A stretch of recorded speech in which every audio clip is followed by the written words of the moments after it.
There I had a 5-minute rant about being on mute, and I left myself on mute. Unbelievable. And it's put the two oldies at the bottom, and the ones with the luxurious hair and lovely teeth at the top. Unbelievable. Hello, everybody. Welcome along to the Rangers Rabble. Phone in. So the phone lines will be open very, very soon. Rangers have finally signed a player. I couldn't believe it when I was in work and it popped up on my phone. So happy, overjoyed. Anyway, I'm joined by Robert, Stuart, and Mark. Hello and welcome everybody in the comments, everybody watching, like and subscribe and all that good stuff.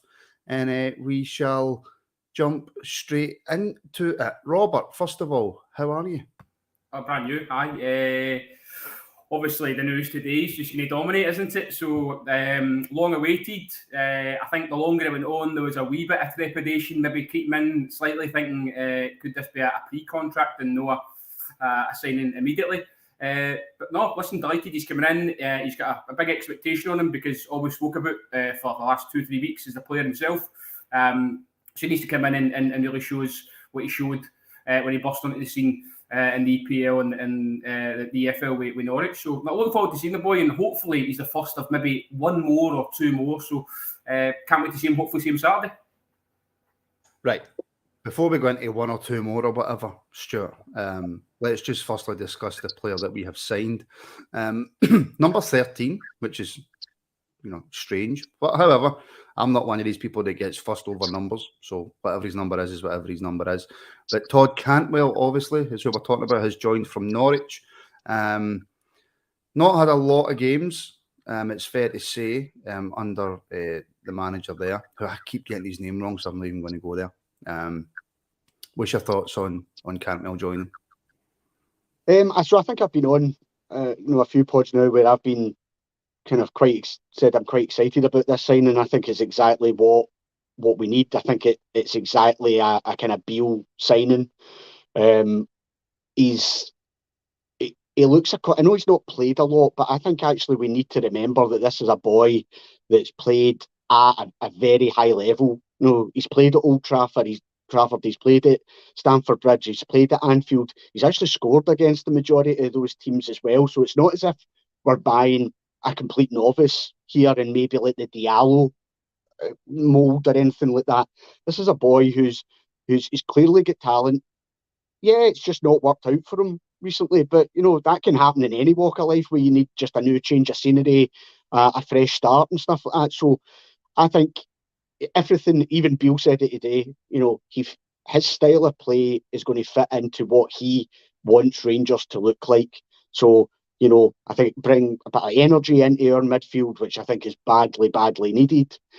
His ability and willingness to say, give me the ball in tight spaces. I was reading a wee piece about him, how he likes to use his body to manoeuvre defenders. Sometimes he doesn't touch the ball. He actually beats them by moving his body and stuff like that.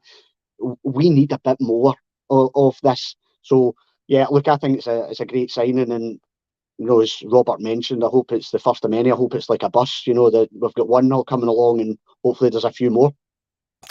I know you probably spoke about this earlier, Mark, but I was in work and I had to try and get that breaking news set up because I genuinely wasn't expecting it. But if I ask you the same question that you've been asked, I do apologise. But is there any risk for us to kind of get him thrown straight in there and get some games under his belt, or do you think the manager's going to give him a few weeks, get a bit of training into him, see how he looks, and then decide what he's going to do?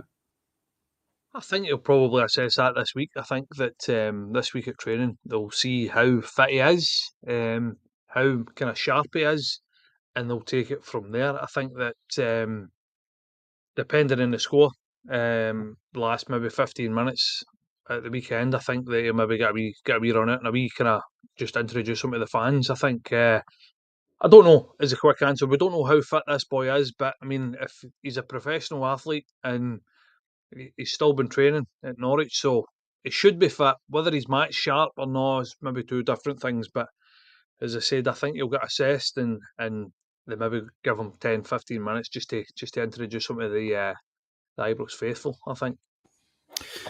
Yeah, it'll be interesting to see how the manager plays this one. Right, okay, it is a phone-in. So we'd love to get your thoughts on Cantwell. And listen, you don't even just have to discuss him. You can discuss the St Johnstone game at the weekend.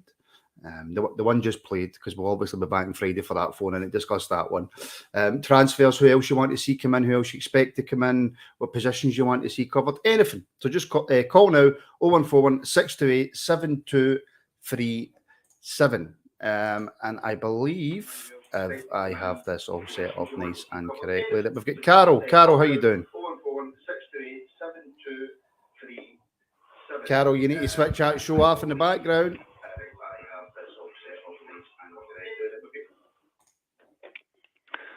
Hello, Martin. Happy New Year. Happy New Year, Carol. How are you?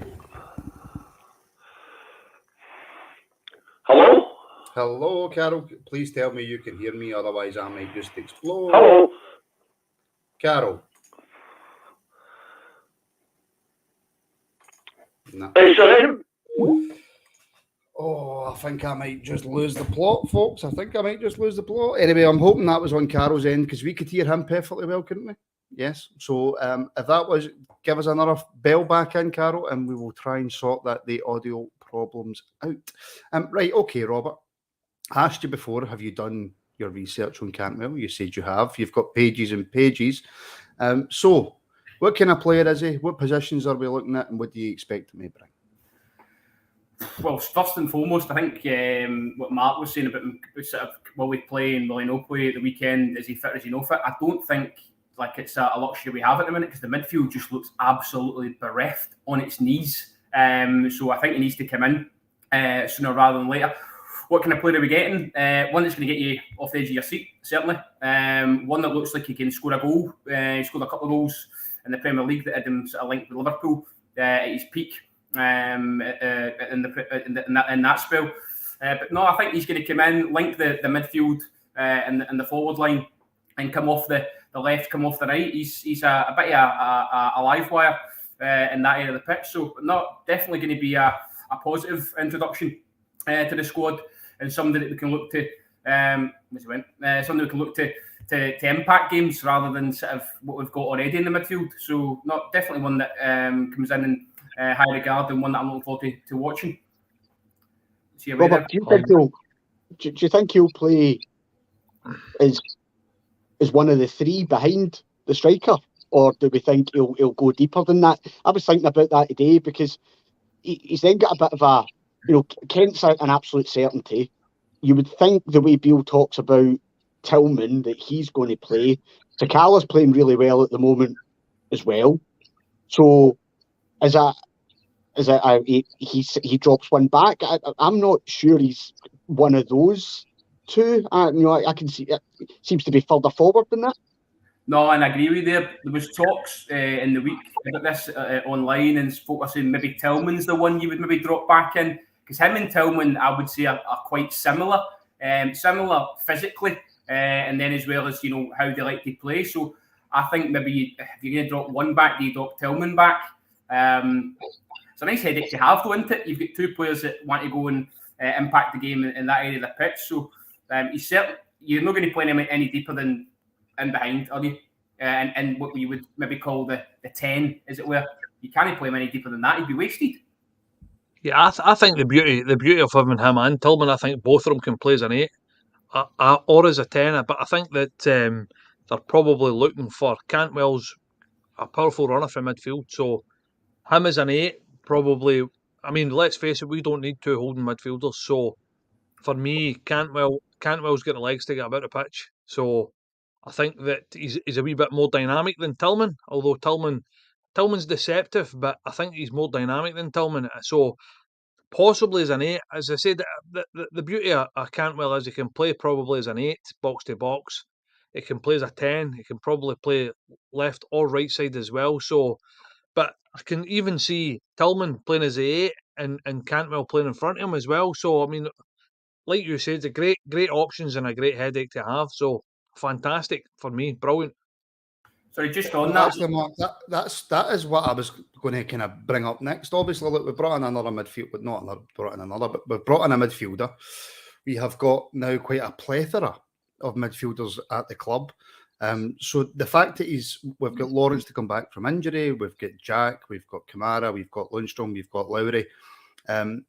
With Cantwell coming in, obviously the massive rumours about Raskin as well. For you then, does one or maybe two in that position leave this window? I think that I've been saying it for a while now.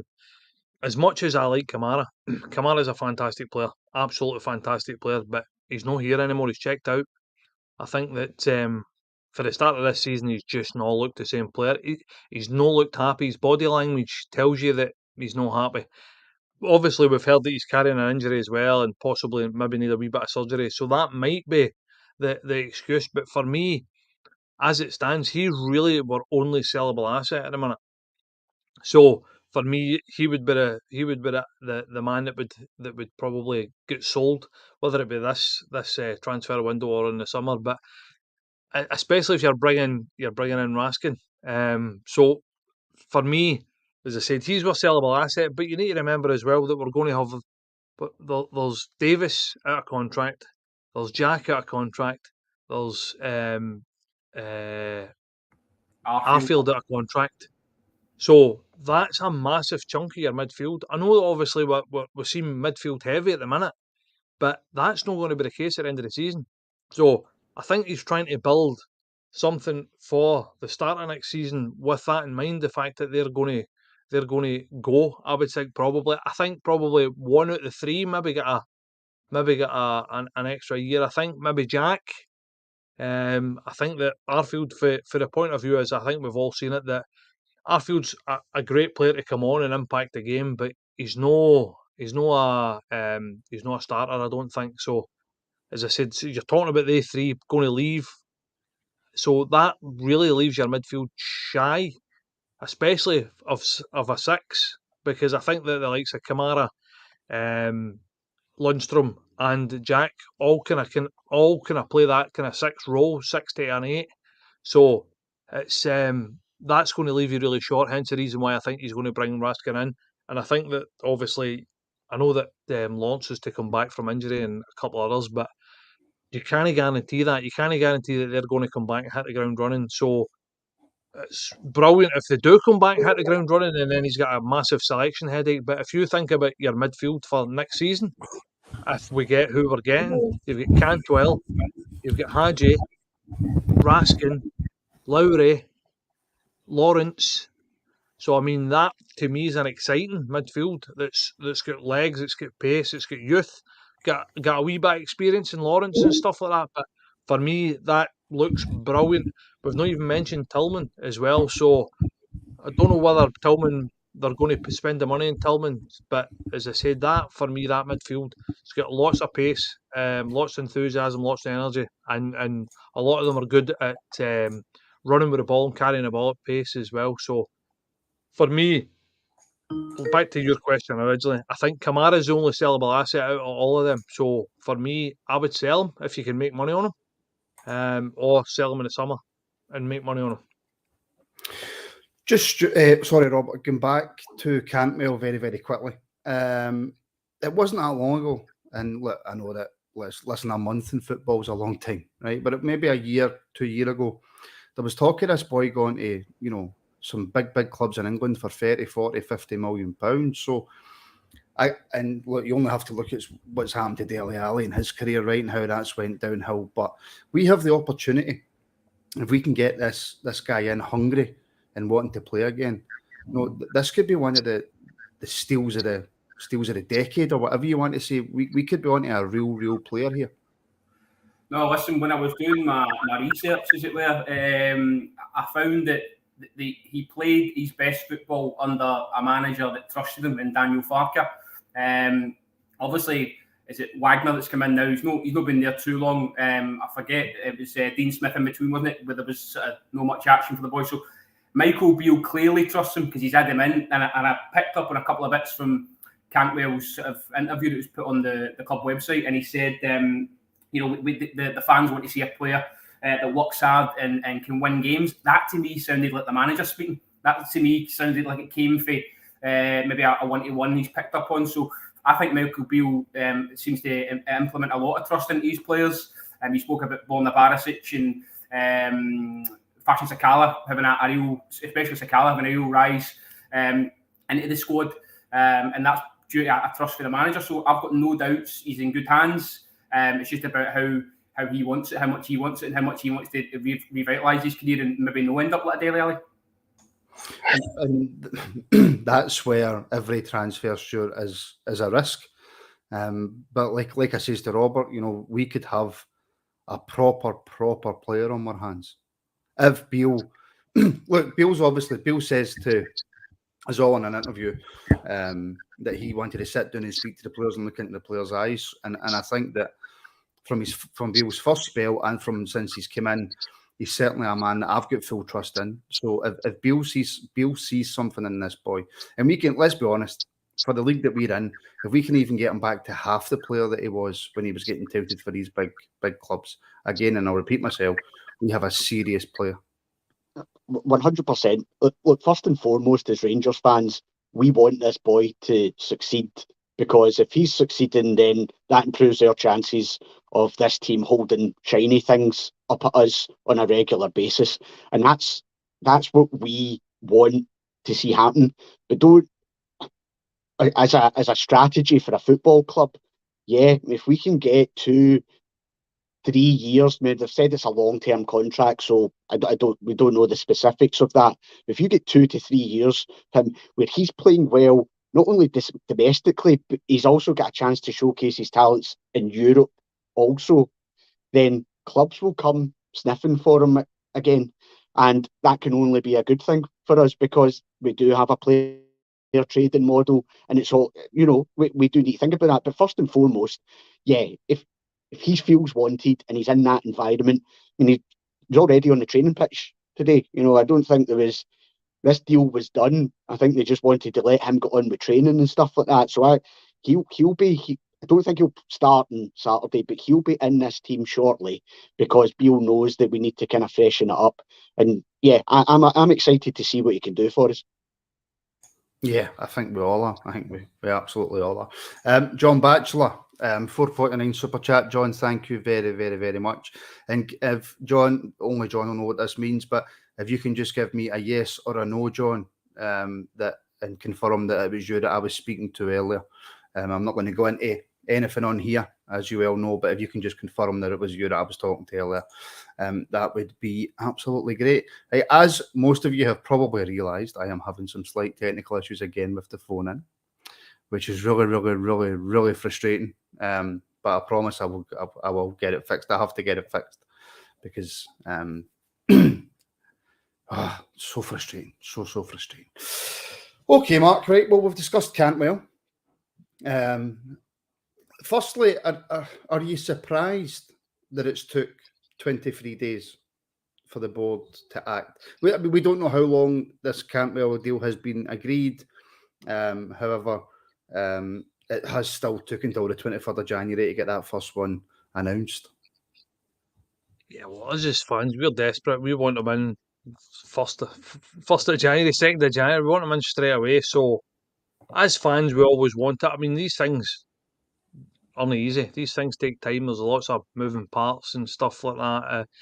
To be fair, Beale did come out and say that he'd rather take his time and get it right than rush things. So, as I said, as fans, we want it to be yesterday, and we want players in. We just want to see change. And to be fair, looking at our squad, I think we're desperate for a bit of freshness in there as well. So, as I said, from a fan's point of view, we're desperate to get it done. But as I said, these things aren't easy, and I think that it kind of alluded to that there's other things that are happening, i.e., more players that are becoming available and stuff like that. So I think this is kind of very much a fluid thing. It's constantly moving. So I'd rather, if we take our time and we get players of the calibre of Cantwell in, then I'll be over the moon. I couldn't care less if it's the last day of the season. Although we all like a deadline day, don't we? We like a deadline day signing. But Ross Clark does. Yeah, but these things take as long as they take. As I said, there's lots of moving parts to this. So, and I dare say that there's lots of work getting done behind the background. So, as I said, it takes how long it takes. It does. It absolutely does. Robert, quick one for you. I know I spoke to Mark about this, but channel member Steely, think Cantwell goes straight into the team, the first team this weekend, all depending on fitness. I think he's going to be an exciting player to watch going forward. If he's fit enough for you, Robert, does the manager throw him straight in? I don't think so. I don't see him starting Saturday. I'm sort of on Mark's boat. I think he comes on 20 minutes to go and gets a run out and we get a wee look at him in that sense. There was something Mark had said earlier on about him and Tillman and maybe sort of them sort of rotating and what have you. I think the thing that Cantwell's got on Tillman is a bit more experience.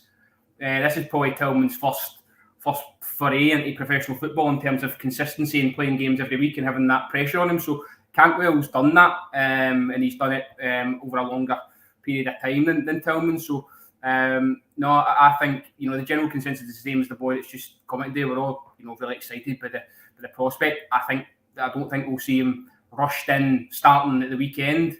However, it's important that we do get more players of that calibre and more players of that age as well, because I think this squad's just getting very, very old.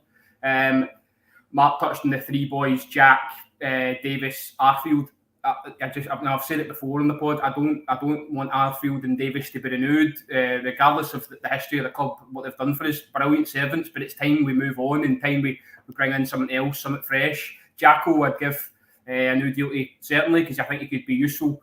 And then the Lundstrom thing, I don't want to go too deep into it, but I think he's wasted in that sixth position. I think he needs to be pushed on one. It's almost like he's playing within himself at times. I saw him play a forward pass on Saturday, and I was like, wow, brilliant. I feel like I've not seen that for ages. I think he zipped it into right, and he get that shot away, and the goalie pulls a save off. So I want to see more of that for John Lundstrom. I want to see him in those areas rather than sitting about in the halfway line and playing square passes. So I would like to see Raskin come in and the shackles be let off John Lundstrom and get the John Lundstrom that we all know and love back. Because at the minute, I just think he's a passenger at times. He's not really showing anything that's going to get us up the pitch. It's all just very, very safe and neat and tidy. So, but no, to go back to Cantwell, it's a great signing. If we can get more in that ilk, then we'll not go far wrong. Well, Stuart, then how does we'll go back to transfers in a wee second. How does the Cantwell signing affect our midfield then? It's really difficult because in order to find out a wee bit more about him, we have to do our research, and as everybody knows watching, the research isn't possibly the Rabble's strongest point, Mark. But do you see him in that kind of middle three, or do you see him in the forward three? Because obviously, if he's in the forward three, then you have Morelos or Cholak, and then you have Kent, and then you have Sakala, who hasn't really, I wouldn't say not put a foot wrong, but he's been excellent. So if you're playing Cantwell in that kind of sort of number 8, number 10 role, who's missing out? Yeah, so we would touched on this briefly just earlier, and we know about exactly how does this change the dynamic of it. Beale's been on record saying that he sees Tillman as an 8, but I took from what he said at that time that that's where he sees Tillman progressing to. I'm not sure he sees Tillman quite as that 8 just yet.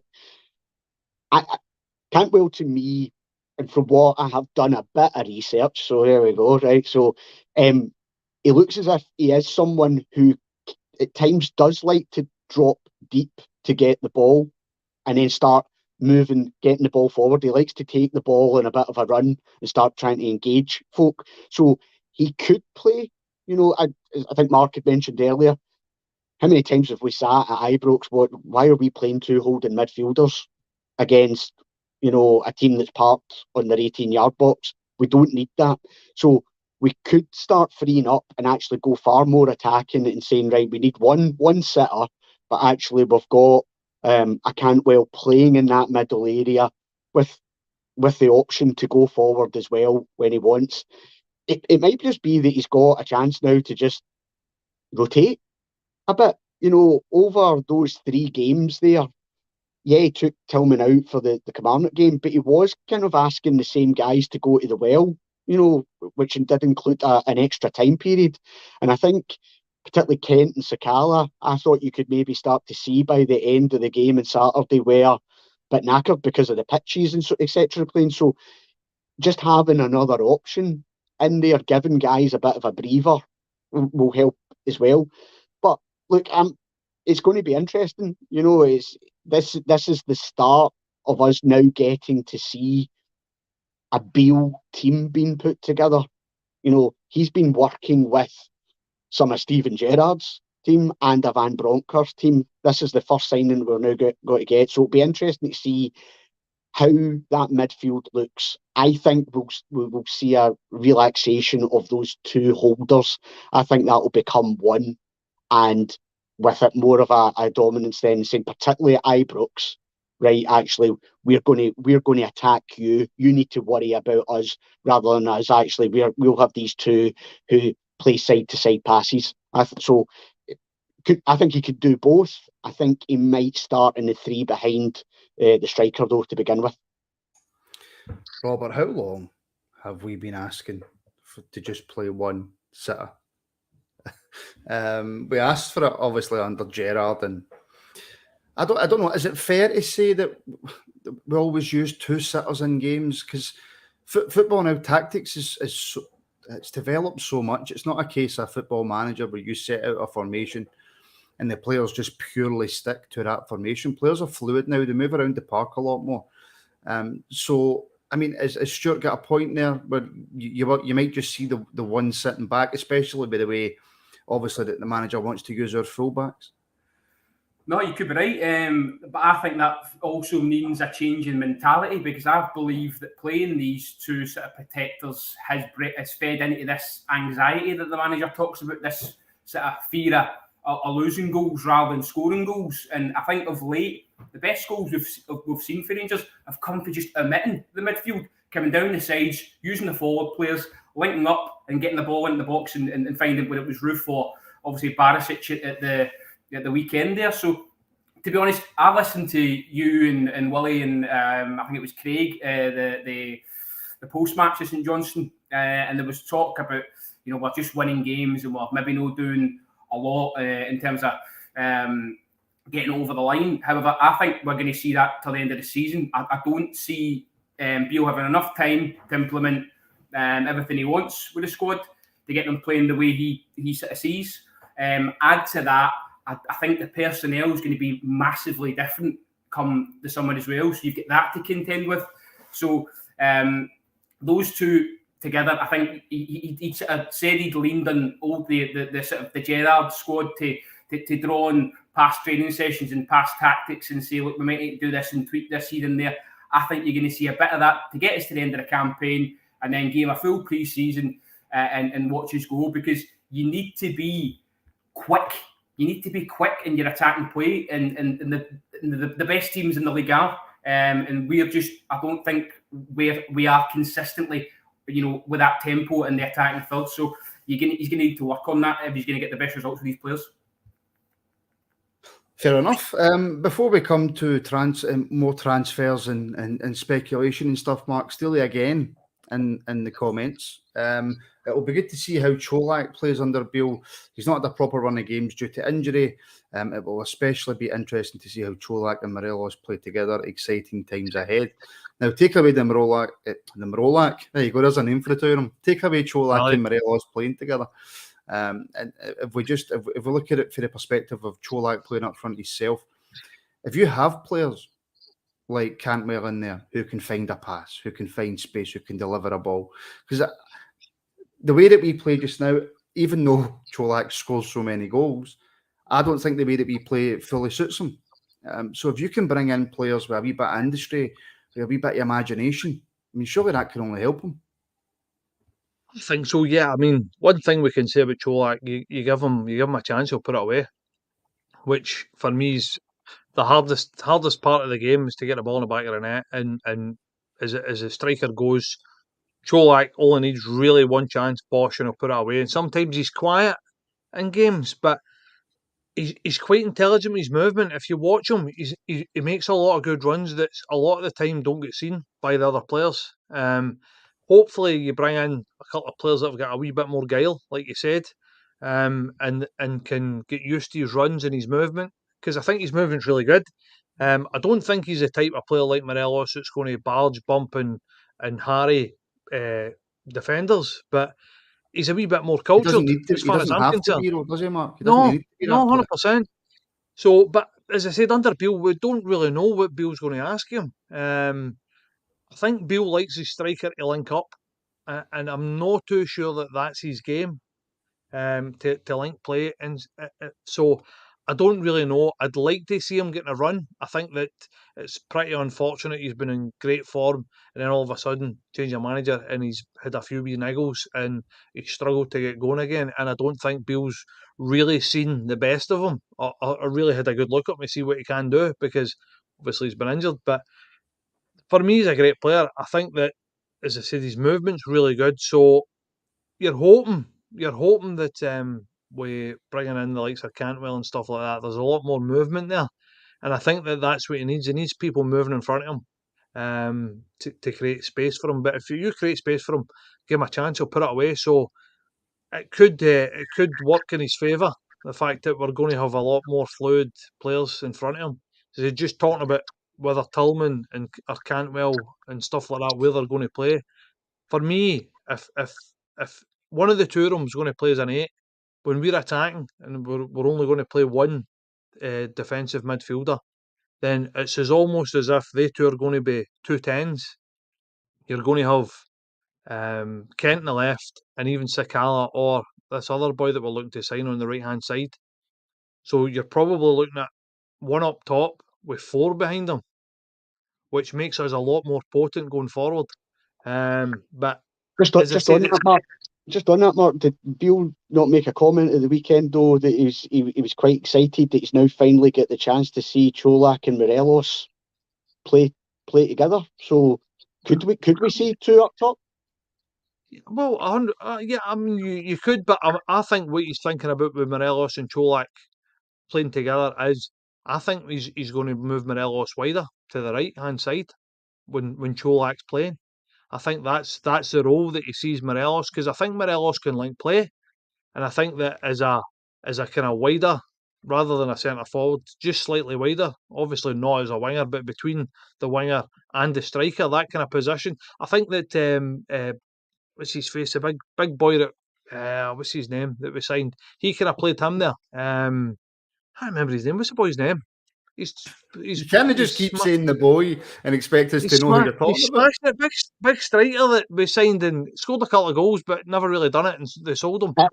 Itten. That's a fella, man. See, like, he's away 10 minutes and we can't even remember his name. No, But he you played can't Itten. remember his name. Don't put us at your See what I did there? We can't remember his name. So he kind of played him just wider than central. So I think that's probably what he would be doing with Morelos, rather than the player him actual 2 bang straight through the middle. I don't think that's ever going to happen, unless we're chasing a game. But I think that's what he's looking at. He's looking at probably pulling Morelos a little bit wider, because I think he can play that position. So for me, that's what I think he was thinking about when he actually spoke about it, rather than 2 up front. Football is all about opinions, and I know that sometimes some people's opinions can frustrate, annoy, even anger people. It is not my intention to anger anybody. So if anything that I say angers you, I will apologise just now. I know that this opinion splits opinion, but I'm going to talk about it anyway. And it's actually a comment for Ian Hamilton. Now, Robert, let me finish before you jump down my throat. Thank you very much. Question for the lads. Should Kevin Nisbet be the direct replacement for Morelos? Watching him yesterday, he comes deep and does good link up. Is it worth the aggro negotiating with Hibs? He may have done good link up, but Hibs still get pumped and he never scored. But Robert, Kevin Nisbet, for me, from what I have seen, is a fantastic striker. I think he's an excellent striker. And for me, I don't know about replacement for Morelos. I've not thought that far ahead. But what I would say is, if we could get him for a decent fee, then I would be more than happy for Kevin Nisbet to come into this Rangers team. No, listen, I think as well, he was one that Gerrard definitely would have liked, I think, a few years ago. So Beale will know all about the boy. Didn't have his best game yesterday, but I don't think Hibs did at all anyway. Always seems to come in tandem though with Lawrence Shankland at the minute, and he scored an absolute perler. That wasn't a penalty, by the way. So it just depends on the fee for me. Like I don't think I'd want to spend a lot of money on the guy. What's a lot of money, Robert? What's a lot of money? Well, I touted 3.5 million in the last podcast I was on, and somebody, I think it was Wolf, said wouldn't spend that much on him. So if we could get him for something like that, I'd be more than happy. Just to go back to Big Tony goals, I think there's a similarity in the sense that Timo Pukki is quite a penalty box player, and Cantwell seemed to link up well with him. So that gives me a bit of hope for Chula. I've got to say, at the minute, I know the manager's not seen a lot of him, but I'm with Mark. I don't know if the manager would fancy him. I certainly don't see us playing two strikers up front and Morelos wide. I don't. That's not for me at all. That I think, especially when you get Fashion, probably the best form we've seen him in. So, but no, Kevin Nisbet. Why not? Why not go for it? But there does seem to be that. Is it Nisbet? Is it Shankland? It might not be any of them. We don't know, do we? It's like 99% not going to be any of them. There's obviously massive rumours that Nisbet's on his way to the other side of the city. Whether that's true or not, I've no idea. Not really that bothered, to be fair. But if we had the opportunity to, I certainly would sign him. And this is where the people might get angry and frustrated and annoyed. Stuart, I would take Kevin Nisbet over Lawrence Shankland any day of the week. Just my own personal opinion. I said on Friday night the exact same thing. And that's not me being harsh on Lawrence Shankland. He's having a fantastic season. What's that, 20 goals? And yes, the majority of them are kind of penalties and stuff like that. But we can't big up our captain for his goal scoring record, and then take it away from somebody else. Still got to put it in the bag. I said on Friday that I thought our chance for Shankland was a few years ago. That if that was going to happen, that's when we should have done it. I think Nisbet is a better age. And again, that's looking ahead to saying, well, if we could get him and we could get a good few seasons out of him, then bigger clubs down south, not bigger clubs, but clubs down south would come sniffing for him. I don't see that happening with Shankland. If you offered him a 2-3 year deal, whatever, it would be well into his 30s then. So I think that's gone. You mentioned that the other side are sniffing about this, but if they got him, would there be any surprise that he pops up and scores a couple of goals against us? No. So it would. I think it's a no-brainer, to be perfectly honest, about going for him. He knows the league. Unless there is someone we're going to look further afield to get it, but then you've got the risk about, how long will they settle? Well, will they know the league? He knows all of that. I think he does everything. I think outside of the box, he's very good. He's got a bit about him in terms of height and strength, etc., and he can finish. So, yeah, it's the Rangers tax, as we called it on Friday night, in terms of dealing with Hibs. What would they be asking for? But if it was reasonable, I would take him over Shankland in a heartbeat, 100%. I call it the Scott Allen tax.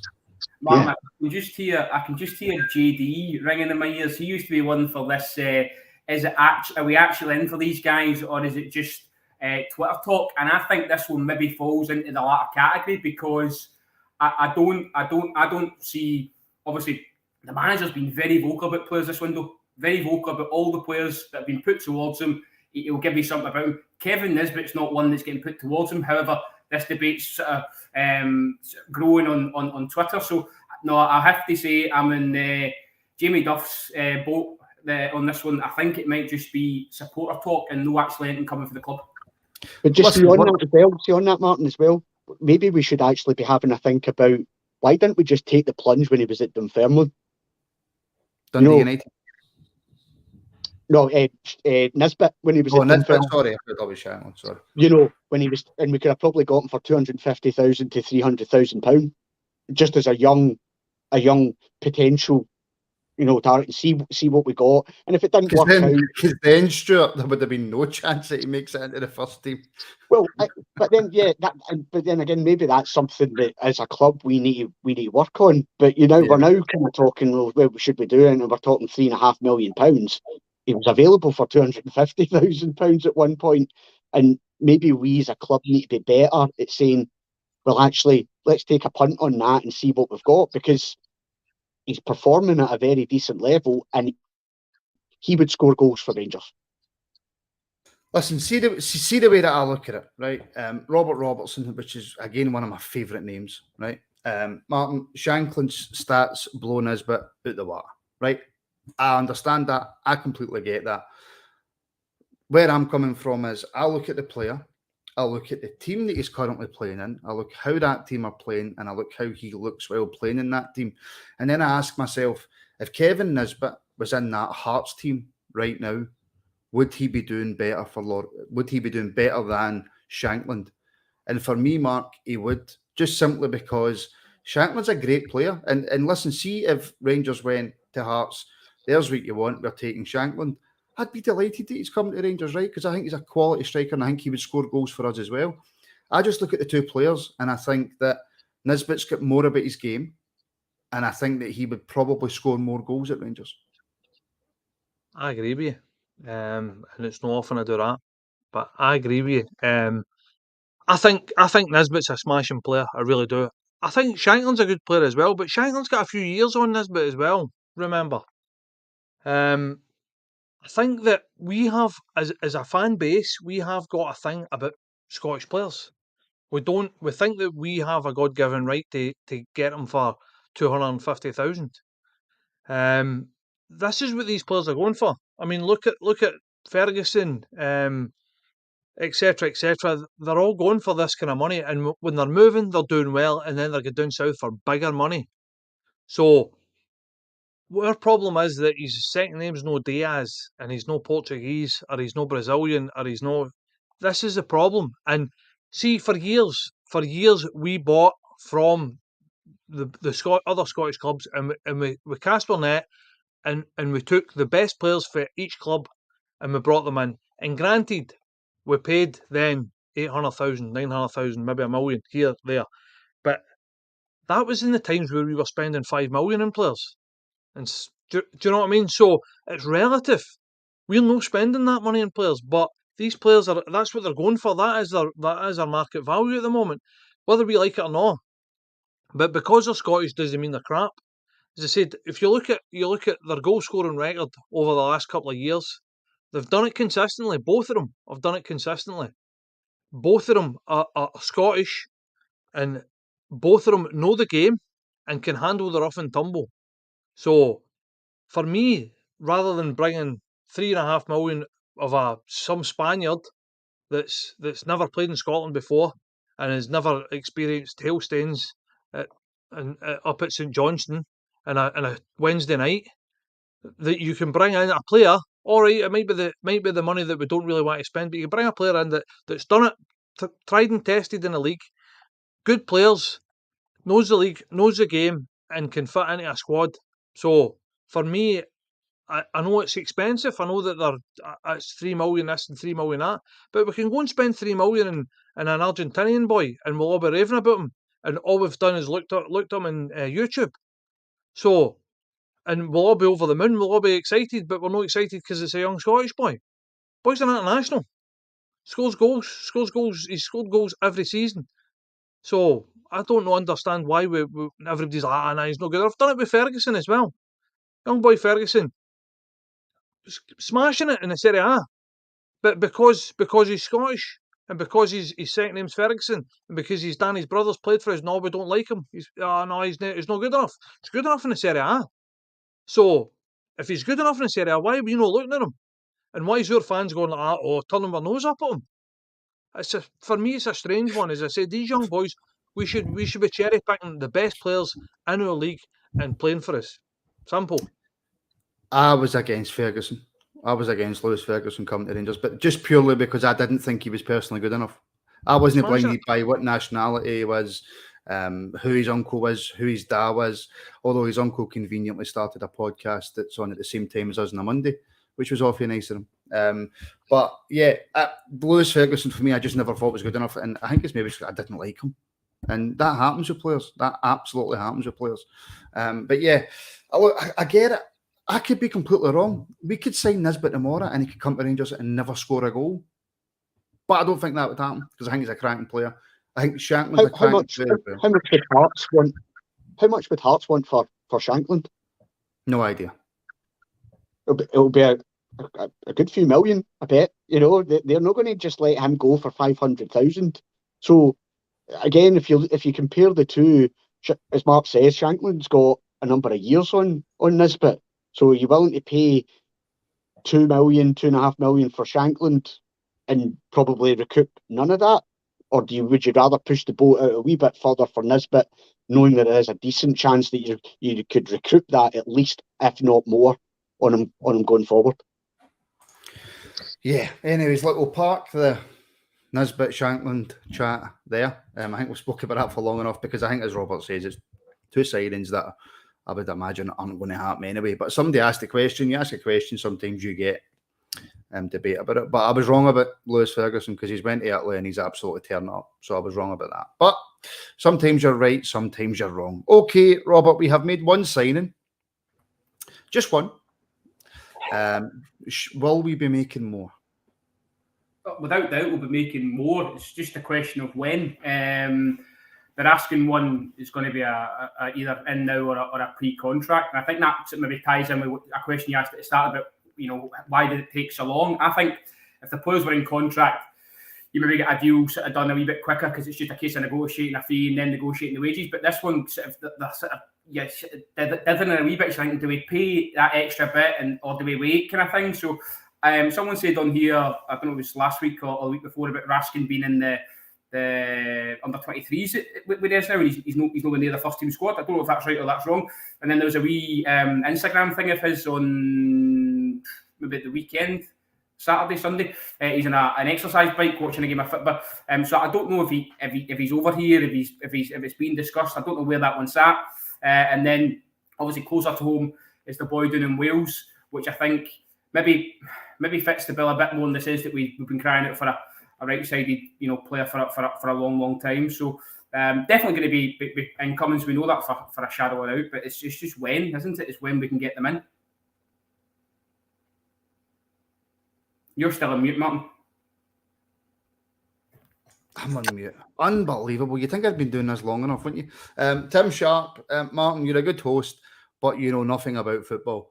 I 100% agree with you, which is why I just host. In regards to what does he know nothing about football, Tim? Maybe he's talking about the Nisbet thing, or maybe he's just listened to me for a while and he's worked out that I know nothing about football. Which, if you're a host, it's fine. Like you just ask questions. That's fine. More than happy to know nothing about football. As long as Big Mark, Stuart, and Robert know their stuff, then I don't need to know anything. Which is great. Shall we, gentlemen, talk about goalkeepers? Will we do it? Please no. Shall we? It's been spoke about so much. We've got 12 minutes left of the show. Mark, do we need to sign a goalkeeper in January? I would, yes. No, you would, but do we need to? I don't think we need to. I think we can struggle by. We've got 3.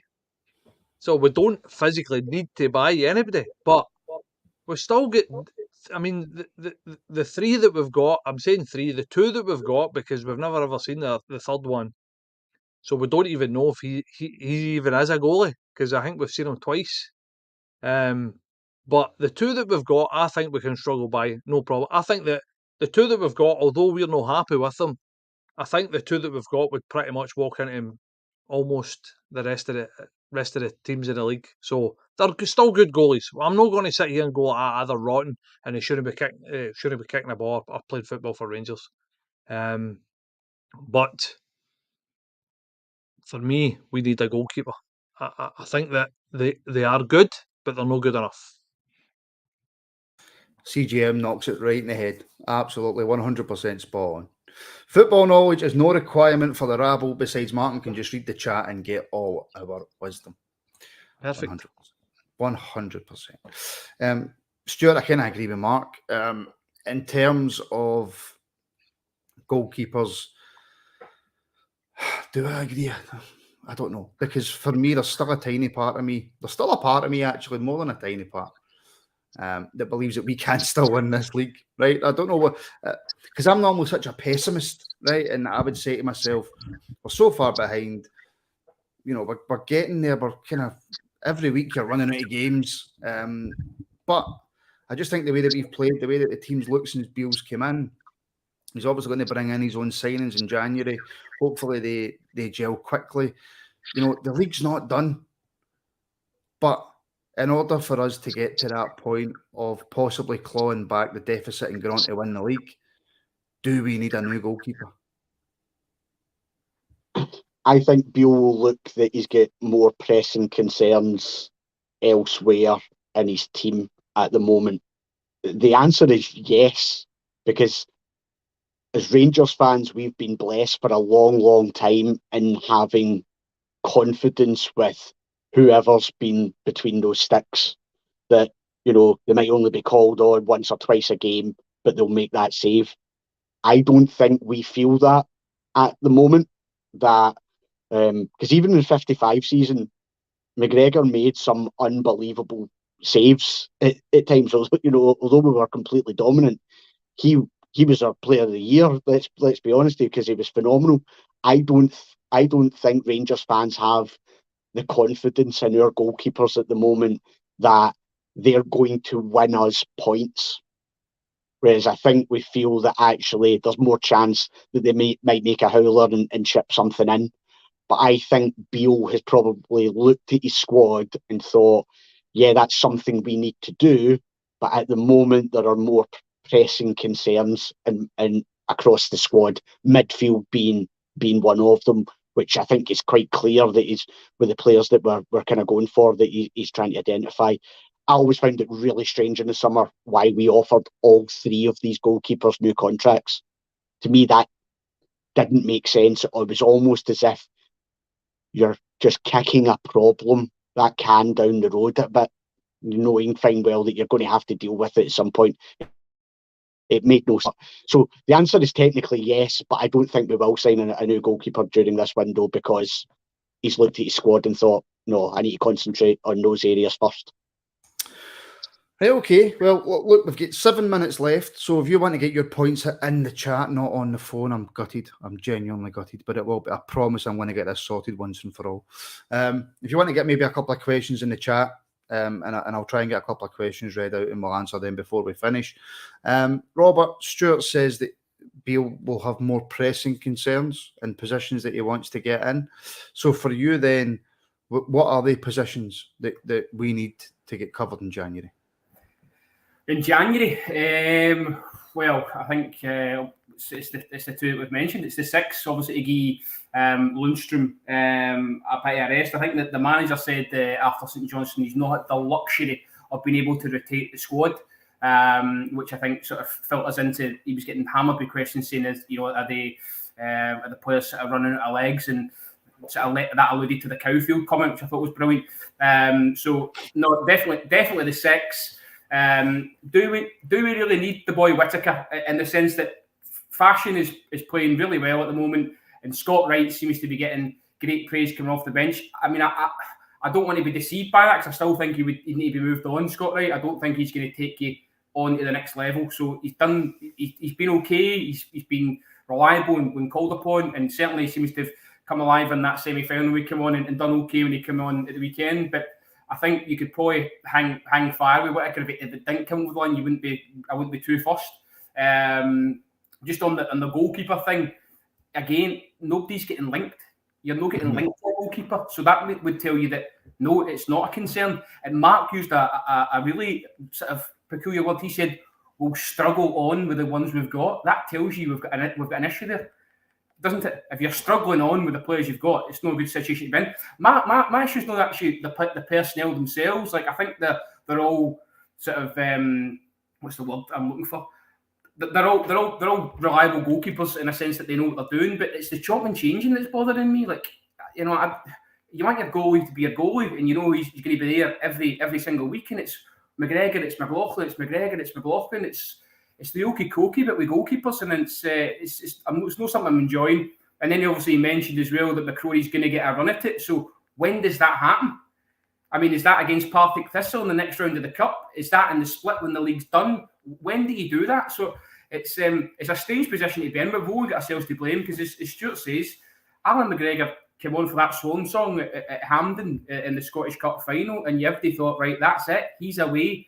Then you give McLaughlin another contract, and I mean, I know he's no, a real villain or anything like that, but I just don't think he's a Rangers number one as far as I'm concerned. So it is, as Stuart says brilliantly, you've just kicked the can down the road, and now Van Bronckhorst didn't have the ball to deal with, so Michael Beale's got to deal with it at some stage. And I dare say it'll need addressing this summer, because he did sort of allude to a couple of weeks ago that McGregor probably will hang up his gloves. So it leaves a position there for somebody, so he needs to go and get a goalie. Ross spoke obviously about his brother on Friday night. Don't go there. He was very modest, obviously, but no. Yeah. And I've got to say, I wasn't a big fan of Xander Clark at St Johnstone. He wasn't a goalkeeper that stood out for me. Wasn't somebody that I thought would have been chasing hard. However, he was available in a free. He was in the national team at the time. Why didn't we go for him if we were sort of running out of options? And then you look at him, he's come in for Craig Gordon, and he's done relatively well. The Hearts supporters seem happy with him. So I don't know, the lack of link to a goalkeeper. Robert, if you had never heard of Xander Clark before in your life, right? If this was a foreign goalkeeper who came in from somewhere and Craig Gordon got injured, right, and he was putting in the exact same performances that Xander Clark's put in for Hearts, would you be looking at him and going, "Oh, he's somebody we could bring to Rangers"? Aye, because I think he looks all right. He looks assured. He's making a couple of saves. I mean, I'd said a few weeks ago about the Aberdeen goalie, and I was shot down immediately in flames on Twitter. I said he looks all right, and they just piled on. So obviously, again, like Stuart says, it's a real position of prestige at Rangers. You've had Stefan Kloss, you've had Andy Gorham, obviously. The goalie, what a title for a Rangers goalkeeper, the goalie. So it's a position of prestige. Whoever comes in, takes it. What other goalkeepers have we had, Robert? Other goalkeepers, Lionel Charbonnet was a personal favourite of mine. Say again? Another one. Letizia was another one. Theo Snelders, Ali Maxwell. I'll go far as back as I can't go any further back than Ali Maxwell. Who was before? Woods. Westwood. Shut up, Mark. Shut up, Stuart. I was testing Robert there. He only named me two keepers and I wanted more. What did he say? I said, who was before Andy Gorham? Oh, I wouldn't have got that. No, I'd have struggled. Before Andy Gorham? I'd have probably struggled. I'd have struggled there. I'm under pressure. This is fucking the Rabble, no University Challenge. Maybe just as fucking well, eh? Chris Woods, one of my personal favourites as well. But no, as I say, we've had the position holds a lot of prestige, so you've got to give it to somebody that's going to be able to come in and handle that. And do you remember the Braga keeper, the sort of displays he put in? He was sort of, you don't remember him. No. Right. He put in some good shifts against the Rangers, so he was one that was linked. I think Specky Stew. Apologies to people out there who wear spectacles. Sorry, forgive me. Stu was a big fan of his in the group chat. So, but as I say, there's nobody getting linked in general. So it's not going to happen in January, and it will need to be dealt with in the summer. Somebody put in the comments Anthony Niemi, but I think he's finished.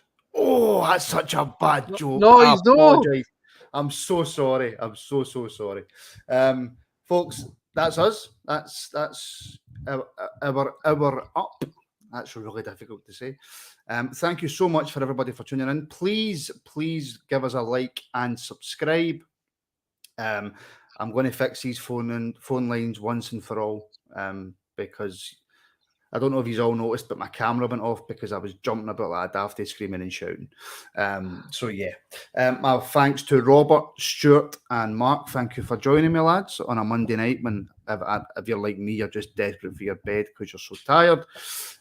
Thank you to everybody for watching. And like I say, like, subscribe, etc. All that good stuff. There is a brand new website on the way that's coming. There's a lot of changes coming to the Rabble because, as most people know, at the start of the next season, this will be my full-time job. So, and there's loads and loads of changes coming, and that I'm really excited about, and hopefully some things happening in the background as well that I'm really excited about. But yeah, thank you so much for tuning in, folks. We'll see the members tomorrow night, and we will see everybody else who isn't back here on Wednesday. And then we'll see the members on Thursday, and then we'll see you all back here on Friday, and so it goes. So thank you for tuning in, folks. We'll speak to you soon. Good night.